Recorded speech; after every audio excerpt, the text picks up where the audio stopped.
Person's success in life can be measured by the number of uncomfortable conversations he or she is willing to have. I just don't like conflict, Mark.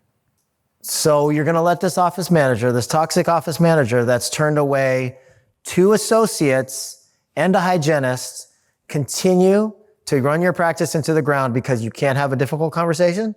We'll call people out because people's reluctance and unwillingness to have one conversation that could potentially take 30 seconds can completely ruin your practice. Let me repeat that. Somebody's unwillingness to have a 30-second conversation can completely ruin your practice. We see it happen all the time.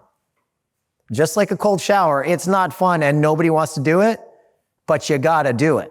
You have to become comfortable having uncomfortable conversations. In fact, you should practice it every single day. Uncomfortable conversations are the backbone of leadership. Your ability to have them, the ability to remain poised and calm and professional while you're having them, but your ability to have them and not procrastinate and take care of that later or sweep it under the rug or pretend it isn't happening. Have the conversation. A business is a living and breathing organism. Neglect it or allow toxicity to build up and it will wither and die. Nurture and care for it and it will thrive and support all of its caregivers for life. So back to the uncomfortable conversations, if you eradicate any cancer within the organization, your organization will be better off. In our hot seat groups yesterday, there was a person in there, one of our awesome masterminders, that knew that there was a toxic person in his practice and had been for years. She was going through cancer treatment. She had a difficult child at home, a lot of personal problems. He, understandably, was very empathetic to her. She was responsible for an associate that was decent in the practice leaving, and another hygienist leaving, and wrecking the entire culture of the office. Empathetic, yes. You have to remember that this organism is the most important thing. If this person has personal issues, if this person is going through cancer treatment and you want to support her in some other way, that is fine. She still needs to be eradicated from the practice. It's a very, very simple solution. You have a very open talk with this person and say, it's just not working out. I care about you very much.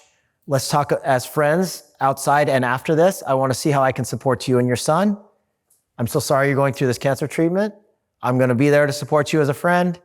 You're not in the practice anymore. How long did that take? 25 seconds. Done.